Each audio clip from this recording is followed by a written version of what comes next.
Firepower. And here's the biggest of them all, the new 280mm gun. Millions saw it for the first time in the presidential inaugural parade, the cannon that can fire atomic shells. The most powerful gun in the history of warfare, but in comparison with giant weapons of the past, she handles like a baby buggy. 84 feet long, but capable of right-angle turns, whipping around corners with the agility of a hook and ladder.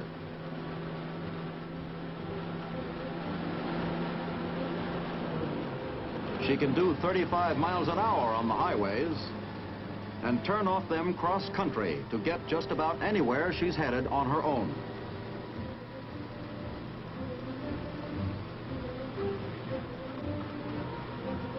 Complete mobility for the 85-ton rig, of enormous tactical value when the great gun is called into action. Suspended between its cabs, the gun can turn practically in its own length, a great help for fast maneuvering in tight spots.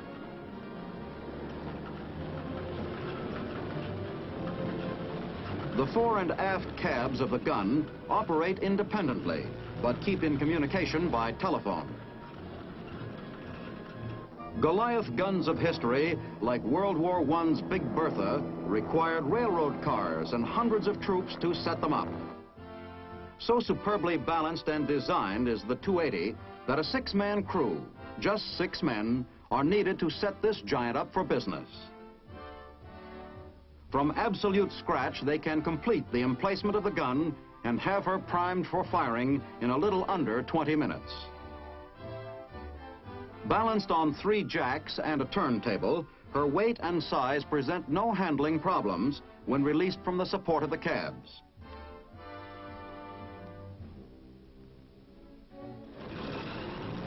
And clear gun for firing preparation.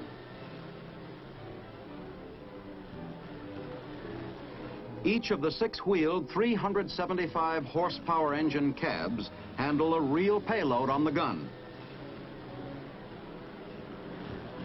The individual tonnage is more than double that carried by the largest freight truck on a western highway. It's a long, long way from stem to stern.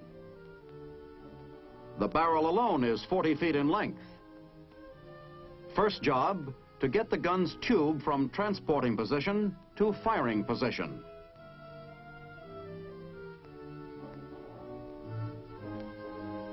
Power for that operation is furnished by cab number 1.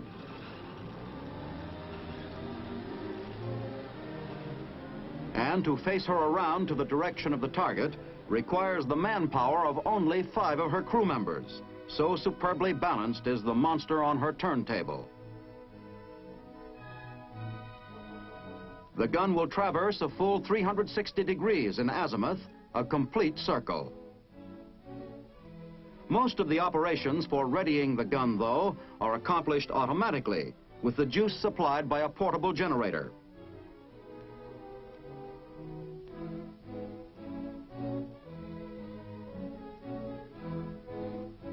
But no dependence on an electrical power supply for operation in battle.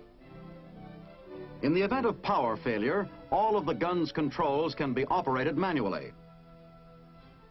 The barrel can be lifted to fire at an angle of 55 degrees elevation. And the smoothly geared mechanism takes less than 30 pounds pressure to raise and depress the enormous tube.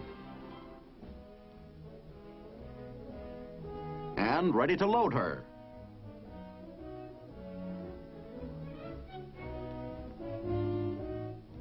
A winch and carriage are needed to handle the huge shell.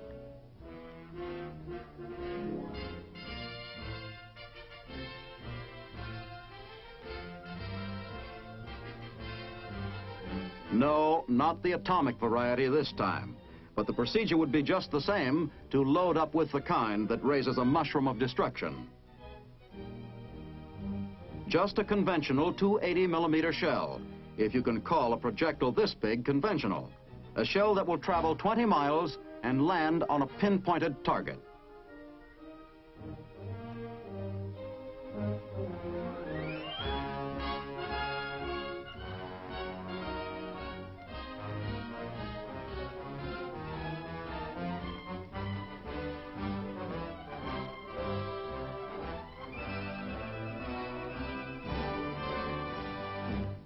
squarely on the tray, and from here on, it's untouched by human hands.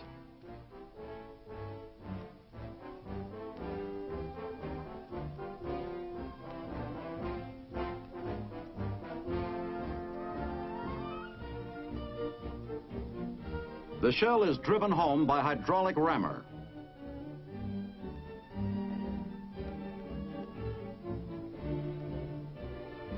And next, the heavy powder charge to propel it.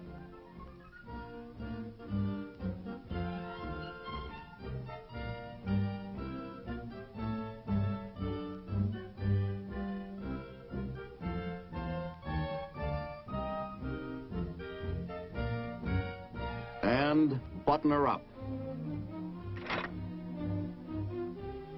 Primer. Lanyard. Elevation. Azimuth. And she's ready to fire. The great gun, the biggest of them all.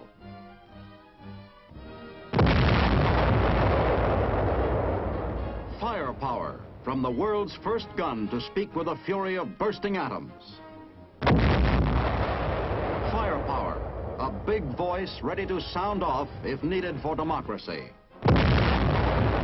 Firepower, the job of the artillery to swap steel and high explosive for the lives of our fighting men.